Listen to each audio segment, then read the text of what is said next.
The rain drummed against my windshield, a steady rhythm that matched the pounding in my chest. My fingers clutched the steering wheel until my knuckles turned white, the cheap wedding ring on my left hand catching the dim glow from the dashboard. I was exhausted, bone deep, soul-crushing exhausted. Mike hadn't come home again last night, and his excuses were wearing thin as the threads of our 3-year marriage. "Mommy, are we there yet?" Emma's sleepy voice drifted from the back seat, her reflection in the rearview mirror showing drooping eyelids fighting against sleep. At 4 years old, she shouldn't have to witness her mother's silent breakdown at 11 p.m. on a Tuesday. "Almost, baby. Just a few more minutes." I forced a smile into my voice that never reached my eyes. I pulled into the parking lot of Sunset Apartments, a name that suggested romance and comfort, but delivered only peeling paint and unreliable heating. Home, sweet home. The kind of place you end up when your husband gambles away the rent money and your waitressing job barely covers childcare. I gathered my sleeping daughter in my arms, her warm weight against my chest, the only thing keeping me anchored to this world. My phone buzzed in my pocket as I fumbled with the keys to our apartment. Probably Mike with another excuse. I shifted Emma to my hip, her small head lolling against my shoulder, and managed to unlock the door before checking the message. "Where's the money, Mike? You promised payment today. Last chance." My stomach clenched. This wasn't the first threatening message I'd seen on Mike's phone, but it was the first sent directly to me. I stared at the unfamiliar number with an area code I didn't recognize. Wrong number, obviously, but the coincidence made my skin crawl. After tucking Emma into bed and kissing her forehead, I collapsed onto our threadbare couch, phone in hand. Mike wasn't answering my calls, again. I chewed my lower lip, staring at the threatening text. A thought, dangerous and desperate, formed in my mind. Maybe I could find out who Mike owed money to. Maybe I could fix this. My thumbs hovered over the screen before typing. "This isn't Mike. I'm his wife. He's not here right now. How much does he owe you?" I pressed send before I could reconsider, immediately regretting my impulsiveness. What was I thinking? People who sent messages like this weren't the kind you engaged with. I tossed the phone aside, burying my face in my hands. The silence of the apartment pressed in around me, broken only by the occasional car passing outside and the hum of the ancient refrigerator. 3 minutes later, my phone buzzed. I snatched it up, heart racing. Interesting. $75,000. The number hit me like a physical blow. $75,000? Impossible. We didn't have that kind of money. We didn't know anyone with that kind of money.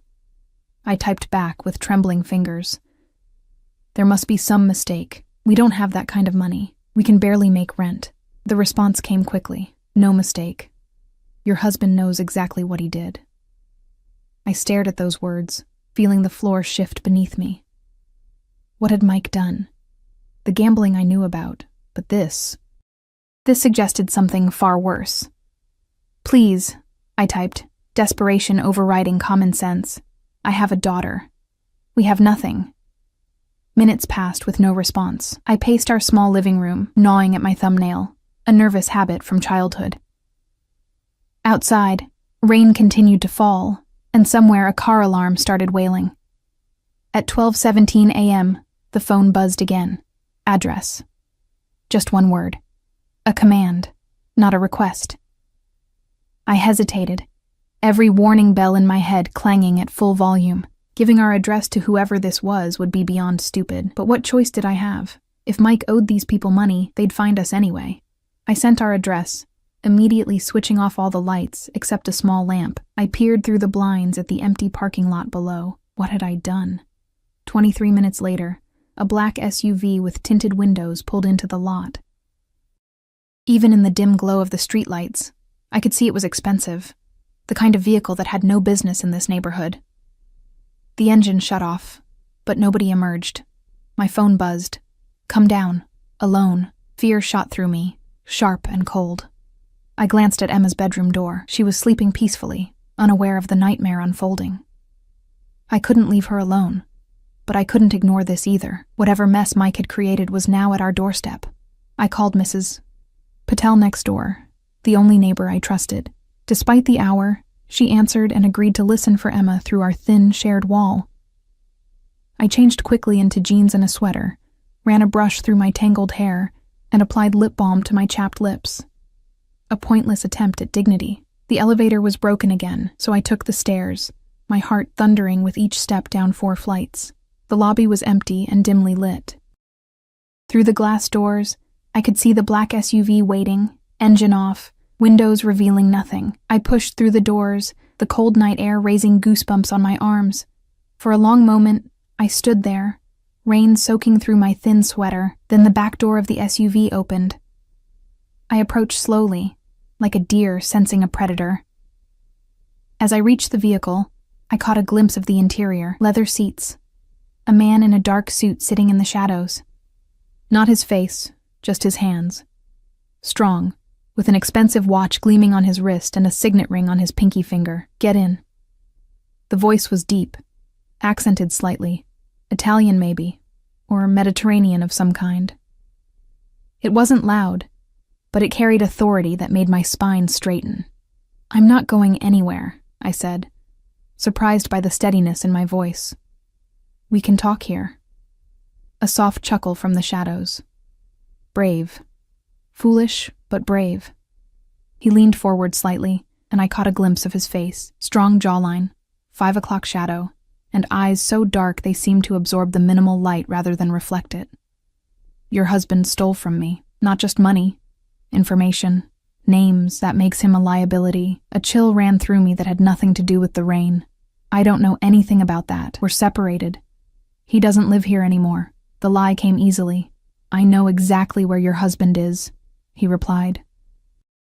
"The question is, what am I going to do about his wife and daughter?" At the mention of Emma, something fierce and protective roared to life inside me. "Leave my daughter out of this." He studied me for a moment, and I felt exposed, as if he could see every fear, every weakness, every sleepless night. "What's your name?" "Olivia," I answered, not seeing any reason to lie. "Well, Olivia," he said my name slowly, as if tasting it, "you've created an interesting situation by contacting me directly. Now we need to discuss how we move forward." "There's nothing to discuss. I can't give you what I don't have." "Get in the car, Olivia. It's raining and this conversation requires privacy." When I hesitated, he added, "If I wanted to harm you, we wouldn't be having this conversation." Logic told me to run, to grab Emma and flee. But to where? With what money? If this man knew where we lived, he could find us anywhere, and something in his voice, controlled, measured, told me he wasn't lying. If he'd wanted to hurt us, he would have already. I slid into the back seat, leaving the door open, my only concession to self-preservation. The interior smelled of expensive leather and a subtle cologne that was oddly comforting. The man beside me was older than I'd initially thought, maybe early 40s, with salt and pepper at his temples. His suit probably cost more than 6 months of my rent. "My name is Alessandro Russo," he said, watching my face carefully. "Your husband worked for one of my businesses. He had access to sensitive information, which he sold to competitors. The money is secondary to the breach of trust." "I don't believe you," I said automatically, but even as the words left my mouth, I knew they were a lie. Mike had always been secretive about his work, claiming he did consulting, but never explaining what that entailed. The gambling, the late nights, the unexplained cash that sometimes appeared and quickly disappeared. It all suddenly made terrible sense. "You do believe me," Alessandro said quietly. "I can see it in your eyes. You've suspected for some time that your husband isn't the man you thought you married." Tears stung my eyes, and I blinked them back furiously. "What do you want from me?" "Information. Where is he hiding? Who has he contacted? What has he told you?" "Nothing," I said truthfully. "He tells me nothing. He comes home late, if at all. I stopped, not wanting to air my marital problems to this stranger. "I can't help you." Alessandro studied me in silence, his gaze moving over my face, down to my trembling hands, and back up. "You have a child to protect. I respect that. Here's what's going to happen. You'll come work for me." "What?" I stared at him in disbelief. "Your husband disappeared with my property. You'll help me recover it by working at my restaurant. You'll have access to people who might contact him, and you'll report anything you learn directly to me. You want me to be your spy? I couldn't keep the incredulity from my voice. I want you to pay your husband's debt in a way that doesn't involve more traditional methods. His voice remained calm, but the implied threat was clear. And if I refuse? Alessandro leaned back, his face once again in shadow. You won't. The certainty in his voice sent a shiver down my spine. He was right. I wouldn't refuse. Not when Emma's safety was at stake. When do I start? I asked, resignation coloring my tone. Tomorrow evening, 7 o'clock. The address will be sent to your phone. He reached out and handed me a business card with just a phone number embossed in silver. If your husband contacts you, you call this number immediately. I took the card, our fingers brushing momentarily. His hand was warm despite the cool air. How do you know I won't just take my daughter and run? Alessandro smiled then, a genuine smile that transformed his severe features and reached his eyes. It was more terrifying than his threats. Because you're smart, Olivia, and because I'll know if you try. As if on cue, the driver's door opened, and a mountain of a man stepped out, circled the car, and opened my door wider. A clear dismissal. One more thing, Alessandro said as I moved to leave. Don't attempt to contact the police. It would be unfortunate for everyone involved. I nodded, not trusting myself to speak. As I stepped out of the car, he called after me. Your daughter. What's her name? I froze, torn between protecting Emma by keeping her name secret and fearing what refusing to answer might provoke. Emma, I said finally. Her name is Emma. A beautiful name. Alessandro replied. Make sure she's taken care of tomorrow night. A babysitter I can verify. I'll have someone pick you up. Before I could respond, the door closed and the SUV pulled away, leaving me standing in the rain, clutching a business card and wondering if I'd just made a deal with the devil himself. I took the stairs back to the apartment slowly, legs shaking with delayed adrenaline. Mrs. Patel was waiting outside my door, concern etched into her kind face. Everything okay, dear? She asked, eyeing my rain-soaked clothes. Yes, I lied, forcing a smile. Just a misunderstanding with a friend. Thank you for listening for Emma. After she left, I checked on my daughter, still sleeping peacefully, curls splayed across her pillow. I sank to the floor beside her bed, silent tears streaming down my face. What had Mike gotten us into, and what was I going to do now? My phone buzzed with a text message from the same unknown number. 7 p.m. tomorrow. Car will arrive at 6:30. Wear black. I rested my head against the wall, listening to my daughter's steady breathing and the continued pattering of rain against the windows. In the span of a single hour, my life had changed irrevocably. I was now entangled with a dangerous man who clearly ran in circles I couldn't begin to comprehend. A man who, despite his politeness, had threatened my family. A man whose dark eyes had seen right through me. And tomorrow, I would begin working for him. Morning came too quickly, sunlight streaming through the thin curtains and illuminating the living room where I'd eventually collapsed on the couch. I hadn't slept more than an hour or two, my mind racing with questions and fears. What kind of restaurant would a man like Alessandro Russo own? What exactly would my job entail? And most importantly, where was Mike, and what had he done? Emma's cheerful voice calling, "Mommy," pulled me from my thoughts. I plastered on a smile and went through our morning routine. Breakfast, getting her dressed for preschool, packing her lunch, all while feeling like I was moving underwater. Are you sick? Emma asked, her small hand reaching up to touch my cheek. Your eyes look funny. Just tired, sweetie, I assured her, kneeling to zip up her jacket. Mommy didn't sleep well. After dropping Emma off, I called in sick to the diner where I worked. Losing a day's wages would hurt, but I needed time to prepare for whatever awaited me that evening. I spent the morning calling every contact in my phone who might have heard from Mike. No one had seen him in days. By afternoon, panic had settled into a dull, persistent ache in my chest. I arranged for Mrs. Patel to watch Emma, simply telling her I'd been offered an evening shift at a new restaurant. Then I stood before my closet, staring at my limited wardrobe. Wear black, the text had said. I pulled out my only black dress, a simple sheath I'd worn to a funeral last year, and a pair of scuffed black heels. At 6:29 p.m. my phone buzzed. Car outside. I checked my appearance one last time in the bathroom mirror. I'd applied makeup with a careful hand.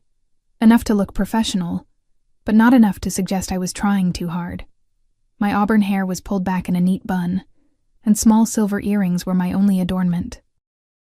The woman in the mirror looked composed, but her eyes betrayed her fear. "Be good for Mrs. Patel," I told Emma, kissing the top of her head.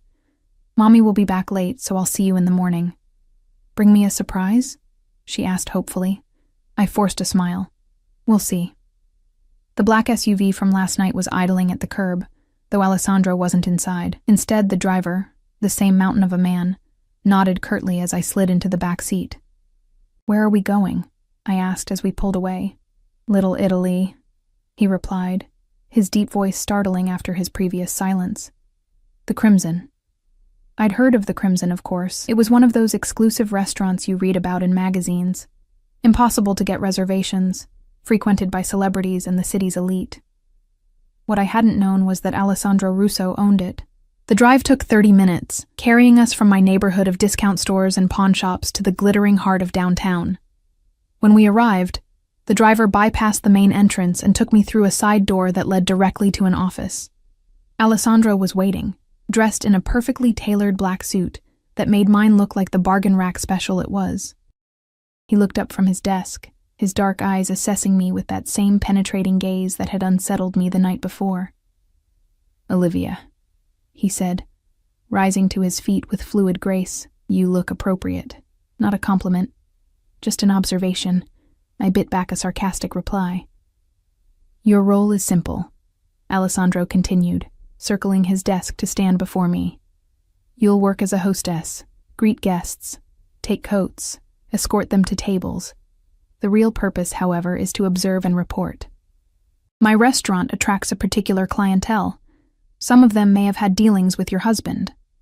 And if I see someone who knows Mike," I asked, "you say nothing to them. You tell me. That's all." His tone left no room for questions. "Marco will show you the dining room and introduce you to Sophia, the head hostess. You'll follow her instructions." The mountain man, Marco, appeared at the door, and I realized Alessandro was dismissing me. As I turned to leave, his voice stopped me. "Olivia." I looked back, meeting his gaze. "Don't disappoint me." Those 4 words carried more weight than any threat could have. The restaurant was stunning, all crimson velvet and dark wood, with crystal chandeliers casting a warm glow over the intimate space. Sophia, a tall, elegant woman with a perfect blonde chignon, eyed me with poorly disguised suspicion. "Mr. Russo doesn't usually hire staff personally," she remarked, as she showed me the reservation system. "You must have impressed him." The insinuation was clear in her tone. I straightened my spine. "I'm just here to work," I replied evenly. Sophia raised a perfectly sculpted eyebrow, but said nothing more. The evening passed in a blur of faces and names I struggled to remember. I smiled, took coats, led guests to tables, all while scanning for anyone who might have a connection to Mike. By 11, my feet were screaming in the cheap heels, and my face ached from maintaining a pleasant expression. I was returning from seating a late arrival when I spotted a familiar face at the bar. Jason Miller, one of Mike's poker buddies. My heart stuttered in my chest. Jason was deep in conversation with a man whose back was to me, their heads bent close together. I slipped into the hallway leading to Alessandro's office, my mind racing. This was it. The first real connection to Mike. Before I could knock, the door opened, and Alessandro stood there, as if he'd been expecting me. "You found something," he said, gesturing me inside. I stepped past him, hyper-aware of his proximity and the subtle scent of his cologne. "Jason Miller is at the bar. He plays poker with Mike sometimes." Alessandro's expression didn't change, but something shifted in his eyes, a predatory focus that made my skin prickle. "Good. Return to your post. Marco will handle Mr. Miller. What are you going to do to him?" I asked, sudden concern for Jason overriding my fear. Alessandro tilted his head slightly, studying me. "Worried about your husband's friend?"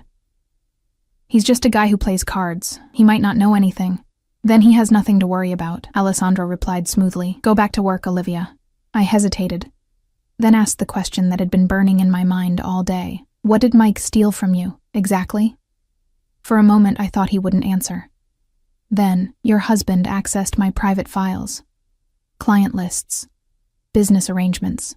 Names of people who prefer to remain anonymous. And then he tried to sell this information to competitors. Why would he do that? He's reckless and selfish, but he's not.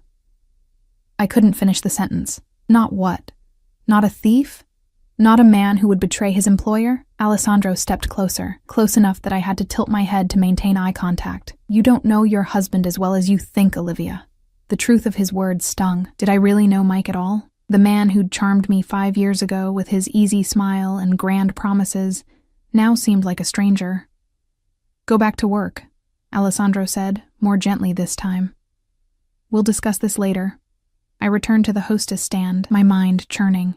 From my position, I could see Marco approach Jason at the bar. They spoke briefly. Then Jason followed Marco toward the back of the restaurant. The man Jason had been speaking with remained at the bar, seemingly unconcerned. An hour later, as the restaurant was emptying, Sophia informed me that Mr. Russo wanted to see me in his office.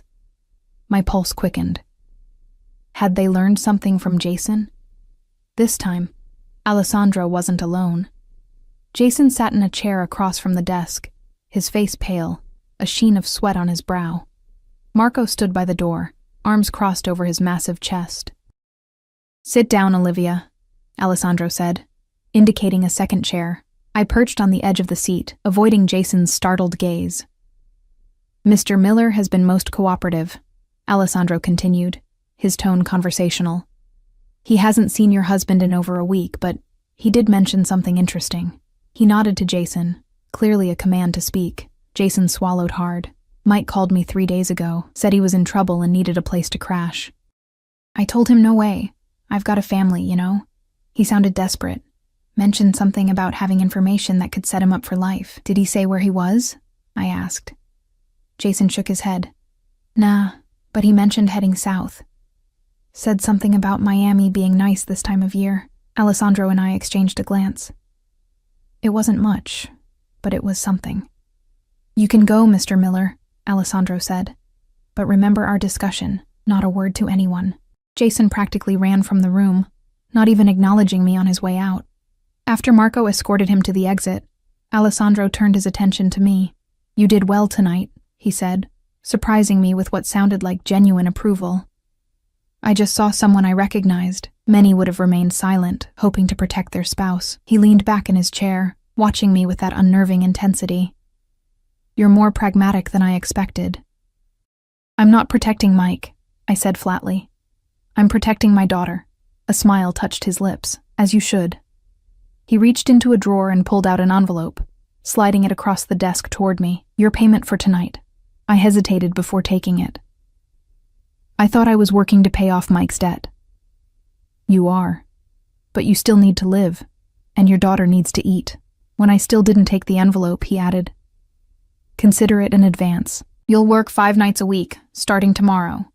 5 nights a week? I can't, I protested. My daughter will be well cared for, he interrupted. I've arranged for a nanny. Mrs. Garcia is experienced and comes highly recommended. I stared at him, stunned by his presumption. You can't just arrange a nanny for my child without consulting me. I just did. His tone was matter of fact. She'll arrive at your apartment tomorrow at 5 p.m. You can meet her then. And if I refuse? Alessandro's expression hardened. Don't test me, Olivia. I'm being far more accommodating than the situation warrants. The unspoken threat hung in the air between us. I took the envelope, my fingers brushing his. Again, that momentary contact sent an inexplicable current through me, a sensation I immediately suppressed. Marco will take you home, Alessandro said, rising from his chair. Tomorrow, 7 p.m. As I stood to leave, he added, the dress. It's adequate for tonight, but not for regular use. There's a boutique 3 blocks from your apartment. They're expecting you tomorrow morning. A few appropriate outfits have been set aside. I can dress myself, I said stiffly. Of course you can, but the image of the crimson must be maintained. His eyes traveled over me in a way that wasn't exactly inappropriate, but still made me feel exposed. Consider it another advance against your husband's debt. The boutique was nothing like the discount stores I usually shopped at. The sales associate, a willowy woman with impeccable taste, had indeed been expecting me. 4 black dresses, each more elegant than anything I'd ever owned, hung in a private dressing room, along with 2 pairs of genuine leather heels. Mr. Russo specified these items personally. She informed me with a knowing smile that made my cheeks burn. I wanted to tell her it wasn't like that. But what was it like? I was working for a man who was clearly involved in organized crime, a man who had threatened my family, a man who now seemed determined to dress me like a doll. I tried on each dress, hating how good they made me look, how the expensive fabric skimmed my body in all the right places. The sales associate nodded approvingly as I emerged in the final one, a sleek, long-sleeved sheath with a subtle split up one side. "This one is perfect," she declared. "Mr. Russo has excellent taste." The thought of Alessandro personally selecting these dresses, imagining me in them, sent a confusing mixture of indignation and something else, something I refused to acknowledge, coursing through me. I left the boutique with the dresses and shoes in garment bags, feeling like I'd somehow crossed another line. Mrs. Garcia arrived precisely at 5 p.m., a plump, grandmotherly woman with kind eyes and a no-nonsense attitude. To my surprise, Emma took to her immediately, especially when Mrs. Garcia produced a small stuffed bear from her bag. "Mr. Russo said you have a little girl who might need a friend," she explained, her accent thick but her English clear. I watched them together for half an hour before reluctantly admitting that Alessandro had, once again, made arrangements that were difficult to refuse. Mrs. Garcia seemed genuinely good with children, and her references, which she provided without my asking, were impeccable. "I've worked for Mr. Russo's family for many years," she told me as I prepared to leave, "since his nephew was born. You can trust me with your little one." I wondered what kind of man inspired such loyalty, such confidence. The Alessandro Russo I'd met was dangerous, controlling, and yet there was something else there. A code of sorts, perhaps, a strange sense of honor. I arrived at the Crimson in one of my new dresses, feeling like an imposter. Sophia gave me an appraising look, nodding slightly as if I'd finally met some unspoken standard. The evening proceeded much like the previous one, except this time I noticed more details. The way certain guests were escorted directly to Alessandro's table in the corner, the subtle security presence throughout the restaurant, the respectful deference everyone showed to Alessandro himself.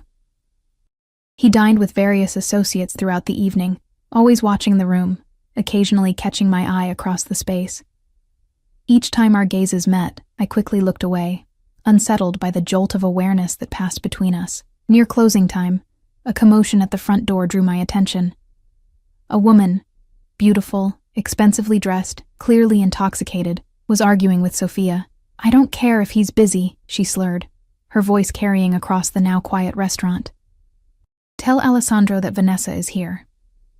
Alessandro appeared as if summoned, his face impassive. "Vanessa, this isn't a good time." "It's never a good time anymore, is it?" The woman, Vanessa, said bitterly. Her gaze swept the restaurant and landed on me. "Is she the reason? Another of your charity cases?" I froze, mortified to be the center of attention. Alessandro's jaw tightened almost imperceptibly. "Marco," he said quietly, and his ever-present security man materialized beside Vanessa. "Come, Miss Vanessa," Marco said, gently but firmly taking her arm. "I'll have a driver take you home." "Don't bother," she spat, jerking away from him. "I know when I'm not wanted." She cast one more venomous look in my direction before storming out. Alessandro turned to me. "My office." Now I followed him, confused and embarrassed. Had I done something wrong? Was I somehow responsible for that scene? Once inside his office, Alessandro closed the door and poured himself a drink from a crystal decanter. "Ignore Vanessa. She's an old friend who occasionally forgets boundaries." She seemed to think I trailed off, not sure how to finish the sentence. "My lover," Alessandro supplied, raising an eyebrow. "Yes, Vanessa jumps to conclusions. Always has." He studied me over the rim of his glass. "You're uncomfortable." It wasn't a question. "This whole situation makes me uncomfortable," I admitted. Working here, wearing clothes you chose, having a nanny you selected caring for my daughter. It feels like you're taking over my life. I am, he said simply. Until your husband's debt is settled, your life is effectively mine. The bluntness of his statement shocked me into silence. Have you heard from Mike? He asked, changing the subject. I shook my head.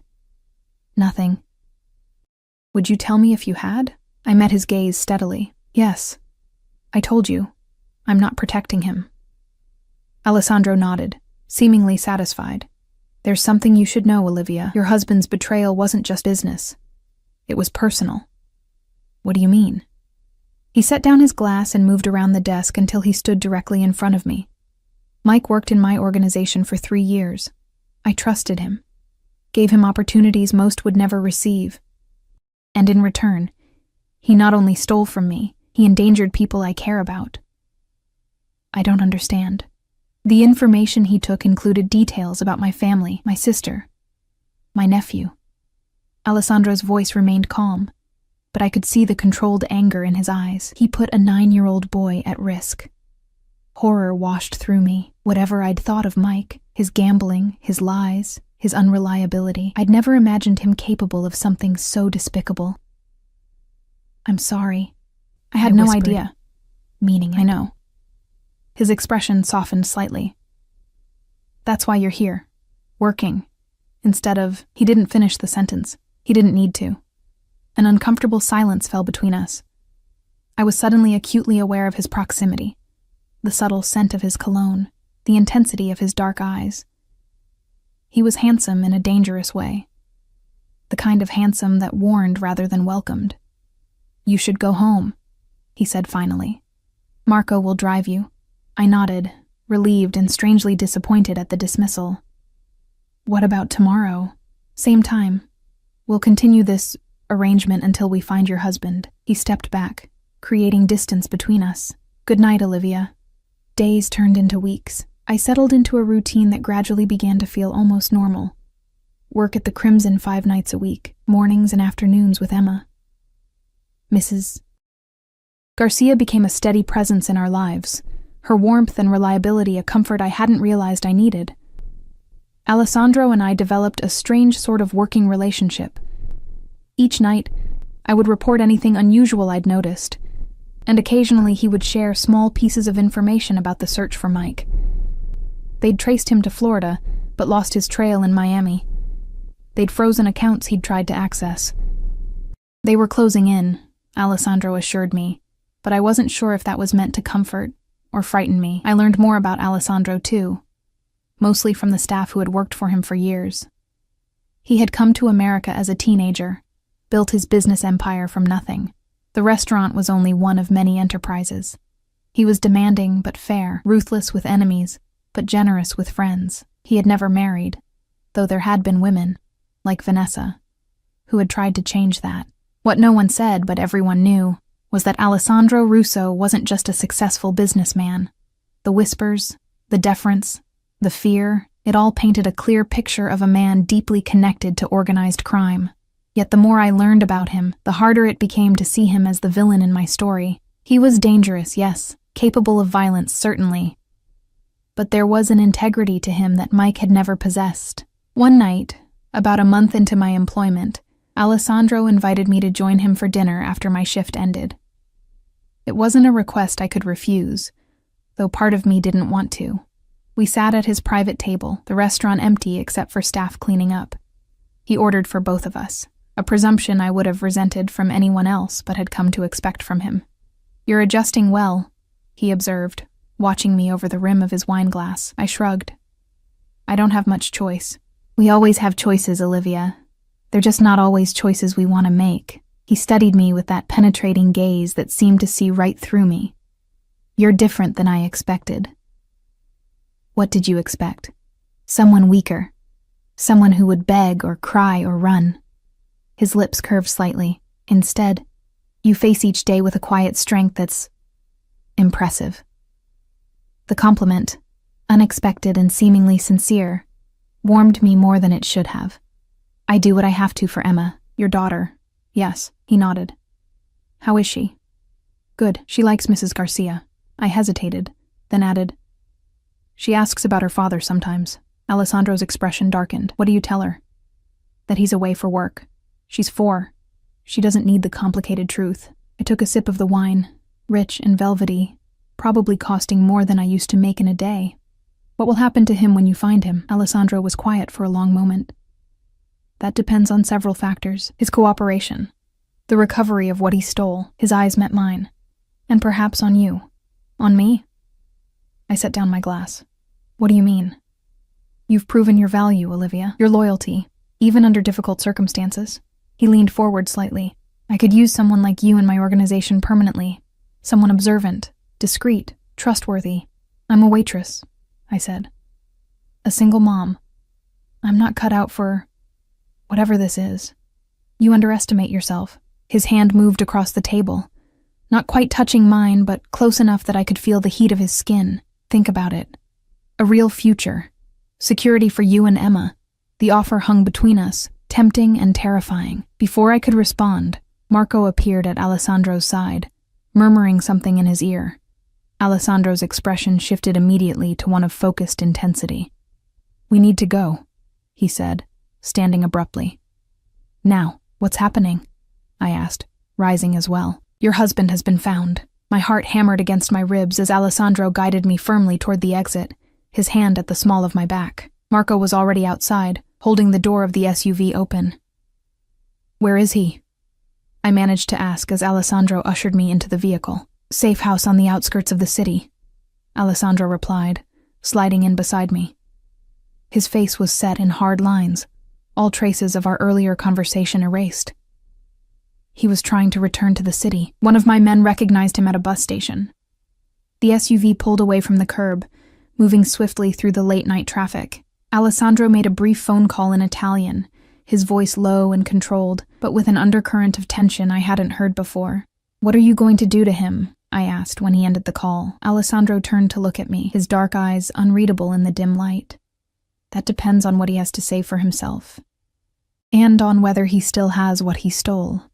I swallowed hard, suddenly facing the reality of the situation. For weeks I'd been living in a strange limbo, working for Alessandro, gradually becoming entangled in his world. Now, with Mike's capture, whatever protection that arrangement had provided might disappear. "And what happens to me?" I asked, my voice barely above a whisper. Alessandro studied me for a long moment. "That," he said slowly, "is entirely up to you." Before I could ask what he meant, the SUV slowed and turned down a long, dark driveway. We pulled up to a modest house set back from the road, surrounded by trees. 2 men stood outside, their stances alert and watchful.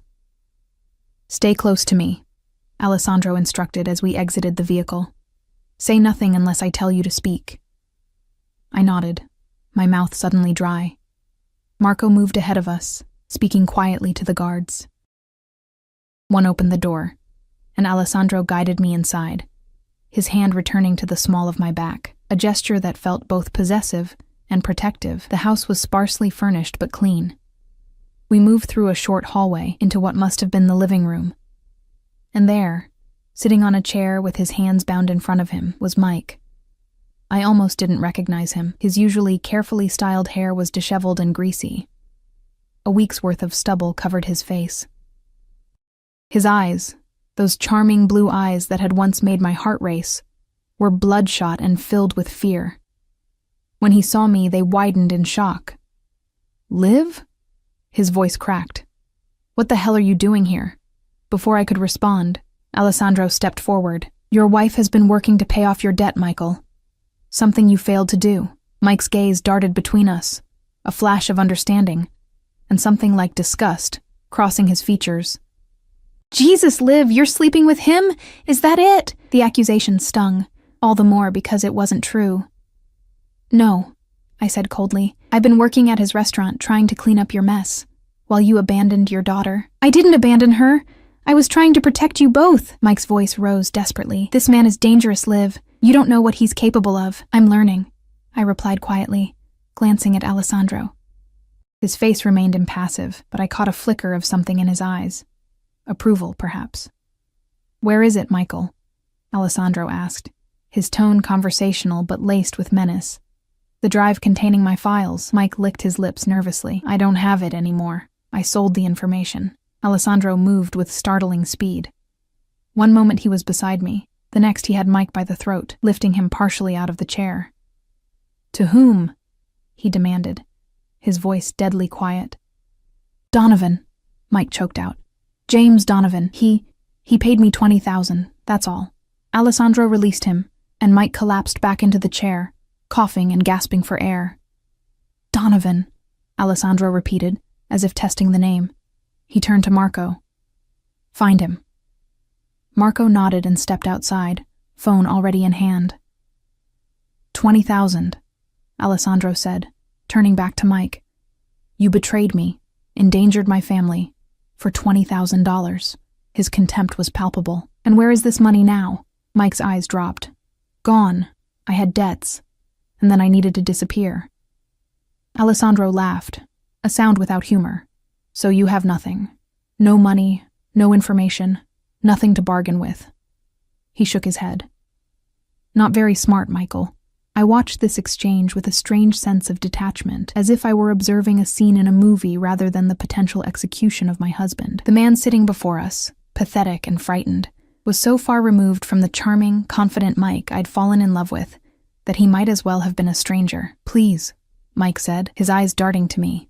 Liv, tell him I'm sorry. Tell him I have a family. Alessandro turned to me, eyebrow raised. Yes, Olivia.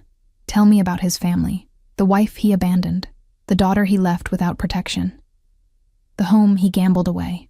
I looked at Mike. Really looked at him. Beyond the fear and desperation in his eyes, I saw the selfishness that had always been there. The willingness to sacrifice others for his own benefit. I'd been blind to it for years, making excuses, forgiving the unforgivable. You lied to me, I said quietly. For our entire marriage, about everything. I had to, Liv. You wouldn't have understood. You're right. I wouldn't have understood working for a criminal organization. I wouldn't have understood stealing information that put a child at risk. I wouldn't have understood abandoning your own daughter. My voice grew stronger with each word. But that's on you, Mike. Not me. Mike's face crumpled. So that's it? You're choosing him over me? Your own husband? I'm choosing myself, I replied. And Emma? Alessandro placed a hand on my shoulder. I think it's time you wait outside, Olivia. Marco will stay with you. Fear flashed across Mike's face. No, wait. Liv, don't leave. He's going to kill me. I hesitated, looking up at Alessandro. His expression gave nothing away, but his eyes met mine with unexpected gentleness. I won't lie to you, he said quietly. There will be consequences for his actions. But I give you my word. He will have the opportunity to make things right. I believed him, though perhaps I shouldn't have. I nodded once and turned to go. As Marco led me outside, Mike's pleading voice followed me, cutting off only when the door closed behind us. The night air was cool against my skin. I wrapped my arms around myself, trembling not from cold, but from the gravity of what was happening inside that house. He won't kill him, Marco said unexpectedly, his deep voice breaking the silence. When I looked at him in surprise, he shrugged. Not if there's another way. The boss is not unnecessarily cruel. I wasn't sure if that was meant to comfort me, but strangely, it did. We stood in silence for what felt like hours, but was probably only 20 minutes. Finally, the door opened, and Alessandro emerged, alone. It's done, he said simply. Is he... I couldn't finish the question. Alive? Yes. Alessandro adjusted his cuffs, a gesture so normal it seemed out of place in the circumstances. He's agreed to help recover the information from Donovan. If he succeeds, his debt will be considered paid. Relief washed through me, not because I cared what happened to Mike, I realized with a jolt, but because I was glad Alessandro hadn't killed him. Glad he hadn't crossed that line, at least not tonight. And if he fails? I asked. Alessandro's eyes met mine. Then his debt remains, but it will no longer be your burden to bear. The drive back to the city was silent. I stared out the window, watching the darkened landscape slip by, my mind spinning with everything that had happened. Alessandro sat beside me, close enough that our shoulders occasionally brushed when the car turned. Each contact sent a current through me that I could no longer deny. When we reached my apartment building, Alessandro surprised me by exiting the car with me. "I'll see you to your door," he said, in a tone that brooked no argument. We rode the elevator in silence. The hallway to my apartment had never seemed so long. At my door, I fumbled with my keys, suddenly nervous.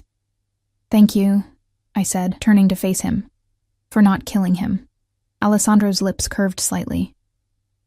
"Is that what you think happened tonight, that I spared his life for you? Didn't you?"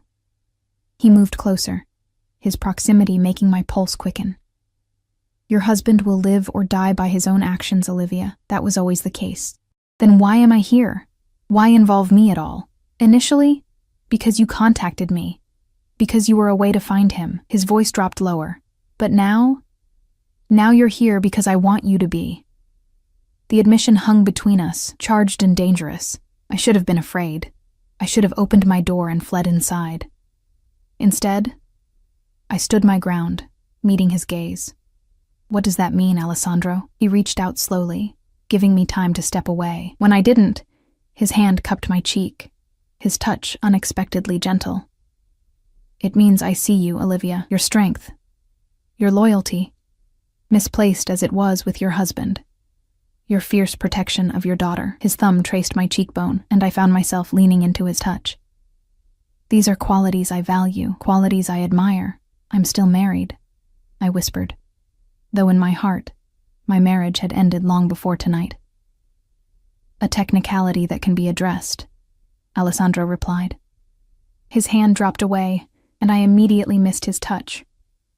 "But not tonight. Tonight you should rest. Be with your daughter. Tomorrow, we'll talk about your future." He stepped back, creating space between us. "Good night, Olivia." I watched him walk away, my emotions a confusing tangle of relief, uncertainty, and something else. Something that felt dangerously like desire. Only when he disappeared into the elevator did I finally enter my apartment. Mrs. Garcia had fallen asleep on the couch, a book open on her lap. She woke as I closed the door, quickly gathering her things and assuring me that Emma had been a perfect angel. I thanked her and saw her out, then went to check on my sleeping daughter. Emma lay curled around her stuffed bear, her face peaceful in sleep. I brushed a strand of hair from her forehead, overwhelmed by love for her. Whatever happened next, whatever decisions I made, they would be for her. To give her safety, stability, the life she deserved. I changed out of my dress and into comfortable pajamas, removing all traces of the crimson. But as I lay in bed, staring at the ceiling, I couldn't remove the memory of Alessandro's touch, the intensity of his gaze, the promise of tomorrow's conversation. My phone buzzed on the nightstand. A text from an unknown number. "Sleep well, Olivia. Your husband is cooperating. Tomorrow, we begin a new chapter." I closed my eyes, letting exhaustion finally claim me. But not before acknowledging a truth I'd been fighting for weeks. My life had become irrevocably entangled with Alessandro Russo's, and part of me didn't want to escape. 3 days passed with no word from Alessandro. The Crimson was unexpectedly closed for renovations, according to the sign on the door. Mrs. Garcia still arrived each evening, explaining that Mr. Russo had instructed her to continue caring for Emma regardless of whether I was working. I spent those days in a state of anxious anticipation, jumping every time my phone buzzed, checking the window whenever a car slowed outside our building. I told myself I was worried about Mike, about the resolution of his debt. But the truth, which I finally admitted in the dark hours of the third night, was that I missed Alessandro, missed his presence, his intensity, the way he made me feel seen in a way no one, certainly not Mike, ever had. On the morning of the 4th day, my phone rang with an unknown number. "Olivia." Alessandro's voice, deep and familiar, sent a jolt through me. "Are you well?" "Yes," I replied, trying to keep my voice steady. "What's happening? Is Mike—" "The situation is being handled," he interrupted. "I need you to pack a bag for yourself and Emma. Enough for a few days. Be ready in 1 hour." My pulse quickened. "Why? What's wrong?" Nothing is wrong, he assured me. But Donovan has become aware of our interest in recovering the information. It's safer if you and Emma are not at your apartment for a while. The implication was clear. We might be in danger. I thought of my daughter, innocent and vulnerable, and felt a surge of protective fear. Where are we going? I asked. Somewhere safe. 1 hour, Olivia. He ended the call before I could ask more questions. I moved quickly, packing essentials for Emma and myself, my mind racing with possibilities. Part of me wondered if this was a trap, if Alessandro had decided we were liabilities after all.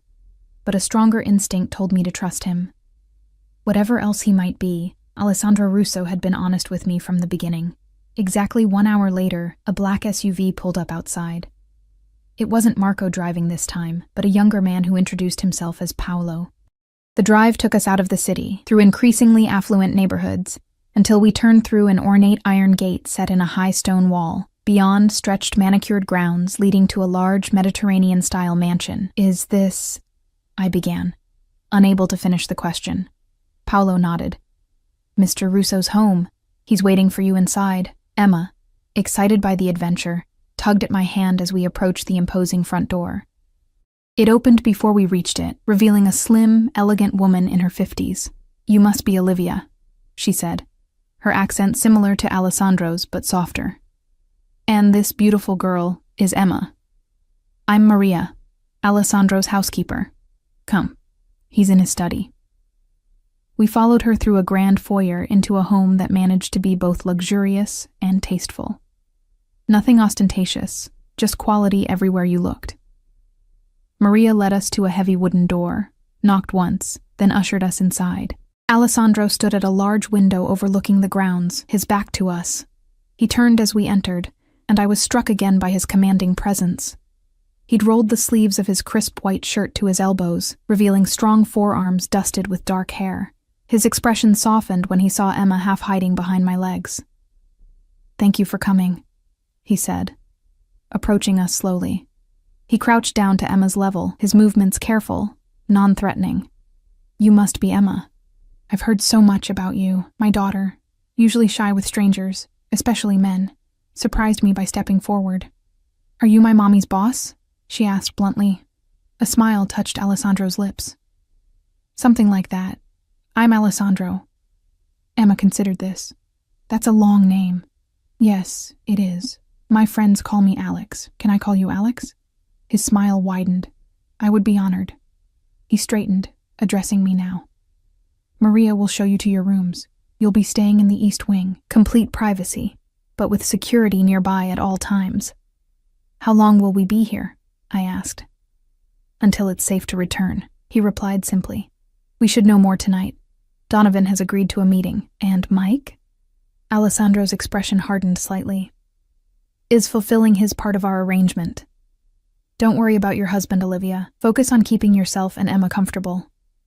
Maria led us to a beautiful suite of rooms. A large bedroom for me, connected to a smaller one for Emma, plus a shared sitting area and bathroom. Everything was exquisitely decorated in soothing creams and blues. Fresh flowers sat on every surface, and a selection of toys and books had been thoughtfully arranged in Emma's room. Alessandro requested these specifically for the little one, Maria explained, seeing my surprise. He wanted her to feel at home. The thought of Alessandro Russo, feared Mafia boss, personally selecting stuffed animals and picture books for my daughter created a strange warmth in my chest. Emma, delighted with her temporary kingdom, immediately began exploring the treasures. Mr. Russo has asked that you join him for dinner, Maria added. At 7. I can watch Emma if you like. I agreed, grateful for the opportunity to speak with Alessandro alone. The rest of the day passed pleasantly, with Emma enchanted by the gardens and the small indoor pool Maria showed us. By the time evening approached, my initial fear had been replaced by curiosity and that same strange anticipation I'd felt in Alessandro's presence before. I dressed carefully in one of the dresses he'd chosen for me at the boutique, applied light makeup, and left Emma happily playing a board game with Maria. A different staff member led me to a smaller, more intimate dining room than I'd expected, where Alessandro waited alone. He rose as I entered, his dark eyes moving appreciatively over me. "You look beautiful, Olivia." "Thank you," I replied, taking the seat he held out for me. "Your home is amazing." "It's just a house," he said, resuming his own seat. "One of several I maintain." "For security?" He nodded, pouring wine for both of us. "Among other reasons." "How is Emma settling in?" "She's in heaven," I admitted. "The toys, the pool, she thinks we're on vacation." "And you?" His gaze held mine over the rim of his glass. "What do you think?" I considered the question carefully. "I think you brought us here to protect us. What I don't understand is why. Isn't it obvious?" Alessandro set down his glass. "You've become important to me." The simple admission sent a flutter through my stomach. "Because I'm useful to you? Because I'm helping you find Mike?" "No." His voice was firm. "Because you're extraordinary, Olivia. Your strength, your dignity in impossible circumstances, your devotion to your daughter, from the moment you stood in the rain outside your apartment building, refusing to get in my car until you had answers. I've been..." He paused, searching for the right word. "Intrigued." Heat rose to my cheeks under his intense gaze. "I'm just doing what I have to do, which is exactly what makes you extraordinary." He leaned forward slightly. "Most people, when faced with danger, either crumble or run. You stood your ground. You negotiated, even when you had no leverage. You protected what was yours." I looked down, uncomfortable with his praise. I was terrified. "Courage isn't the absence of fear, Olivia. It's acting despite it." His hand moved across the table, covering mine. Unlike before, this time he didn't hesitate to touch me. "And now I find myself in the unexpected position of wanting to protect what's yours, because I've begun to think of it as mine as well." My heart raced at his words, at the possessive curl of his fingers around mine. "We don't belong to you, Alessandro." "Don't you?" His thumb traced circles on my palm. "You've been in my world for over a month now. You've seen who I am, what I do. And yet you're here, sitting across from me, looking at me not with fear but with something else entirely." He was right. What I felt when I looked at him wasn't fear. It was attraction, fascination, a dangerous pull toward something I knew should frighten me but didn't. "What happens when this is over?" I asked, my voice barely above a whisper. "When you get back what Mike stole, do Emma and I just go back to our lives?" Alessandro's eyes darkened. "Is that what you want?" "I don't know what I want anymore," I admitted. "Except that I want Emma to be safe, to have stability." "And what about you, Olivia? What do you want for yourself?" The question caught me off guard. For so long, my wants and needs had been secondary to survival, to Emma's well-being. What did I want? Security, yes, but also more. Connection, passion. Someone who saw me as Alessandro did. Before I could answer, a knock at the door interrupted us. Marco entered, his expression grave. "It's time, boss. The meeting with Donovan is set." Alessandro released my hand reluctantly. "I have to go. We'll continue this conversation when I return." He stood, adjusting his suit jacket. "You and Emma will stay here tonight. I've doubled security on the property. No one gets in or out without my authorization." Fear gripped me suddenly. "Is it dangerous, this meeting?" A ghost of a smile touched his lips. "Most things worth doing involve some element of risk." He moved around the table to stand before me, then bent down, and, to my surprise, pressed a gentle kiss to my forehead. "Wait for me, Olivia." I watched him leave with Marco, an inexplicable dread settling in my stomach.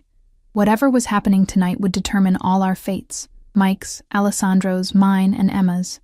I barely slept that night, checking my phone obsessively for messages, listening for sounds of Alessandro's return.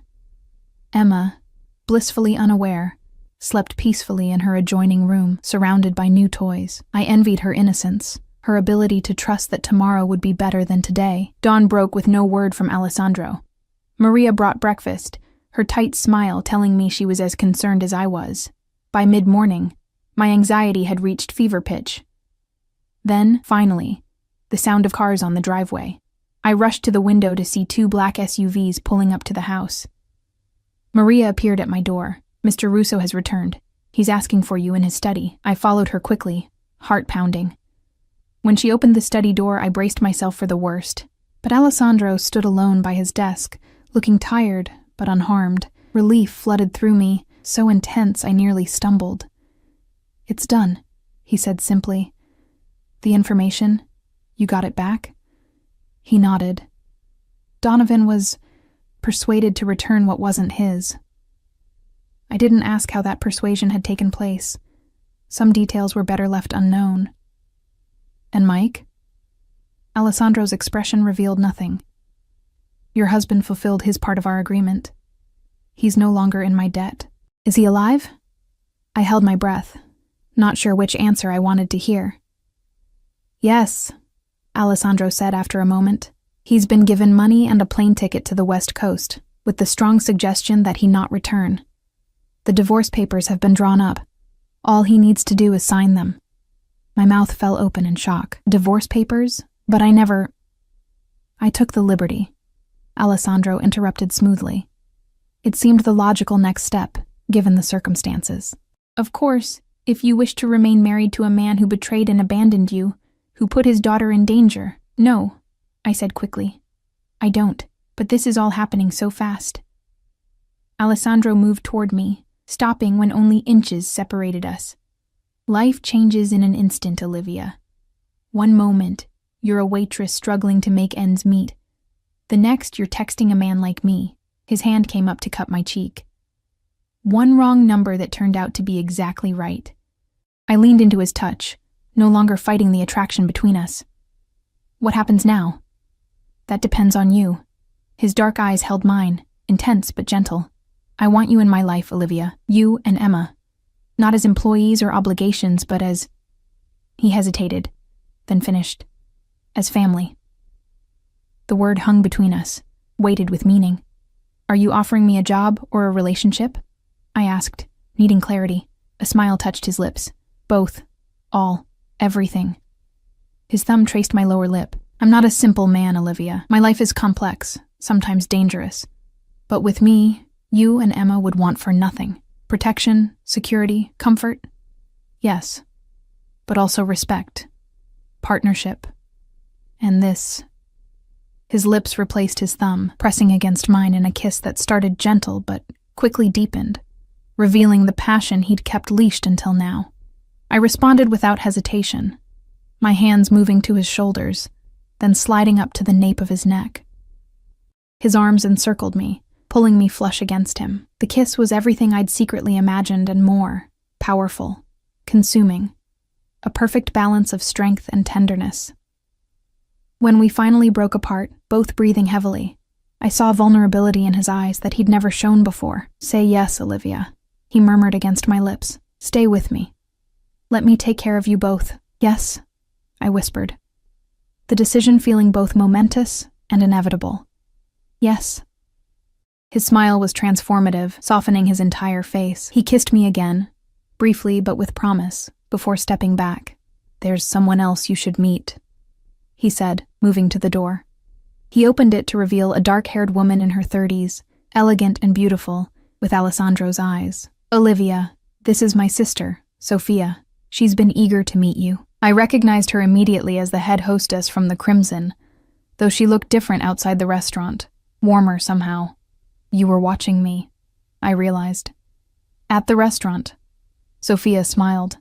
"My brother asked me to assess you, to see if you were trustworthy." She stepped forward, taking my hands in hers. "I told him you were worth pursuing, but I didn't expect him to fall in love quite so thoroughly." I glanced at Alessandro, who actually looked somewhat embarrassed. "Sophia exaggerates," he said, though his eyes told a different story. "I never exaggerate," his sister countered, "especially about matters of the heart." She squeezed my hands. "Welcome to the family, Olivia. I look forward to meeting your daughter." After she left, Alessandro drew me back into his arms. "My sister approves," he murmured. "That's rare." "I'm still trying to process everything," I admitted. "A month ago, you were threatening me. Now I'm offering you the world," he finished. "On one condition." "What's that?" "No more texting other men," he said with mock seriousness. accidentally or otherwise. I laughed, the sound foreign to my ears after weeks of tension and fear. I think I can manage that. 6 months later, Emma and I were fully settled in Alessandro's home. Our home. The divorce from Mike had been finalized quickly, with him signing away all parental rights in exchange for a generous settlement that Alessandro insisted on providing to ensure he stays far away. Emma had adapted with the resilience of childhood, calling Alessandro Alex, and delighting in his attention. He surprised me daily with his patience with her, his willingness to sit through tea parties and bedtime stories with the same focus he gave to his business dealings. As for me, I'd found my place both in his home and in his organization. I now managed the Crimson officially, discovering a talent for business I'd never had the opportunity to develop before. Alessandro respected my independence while providing the security I'd always craved, and at night, in our shared bedroom, I discovered passion I'd never imagined existed. Alessandro was as intense and commanding in our intimate moments as he was in business, but always with an underlying tenderness that was for me alone. We married in a small ceremony on the grounds of our home, with Emma as flower girl and Sophia as my maid of honor. As Alessandro slid the ring onto my finger, far more extravagant than the cheap band Mike had given me, he whispered words meant only for me. "From the moment you texted me by mistake, you were mine. And I was yours." Life with Alessandro wasn't always easy. His business sometimes took him away for days. There were moments of danger, late-night meetings, occasional threats that required increased security. But through it all, he remained honest with me, never shielding me from the reality of who he was, while ensuring Emma remained innocent and protected. I sometimes thought about how it all began. With a wrong number, a desperate text, a rainy night confrontation. One small mistake that had changed everything, had led me to a man who saw me, valued me, protected what was mine as fiercely as if it were his own. Which, I supposed, as I watched Alessandro swing Emma up into his arms, her laughter ringing across our garden, it now was.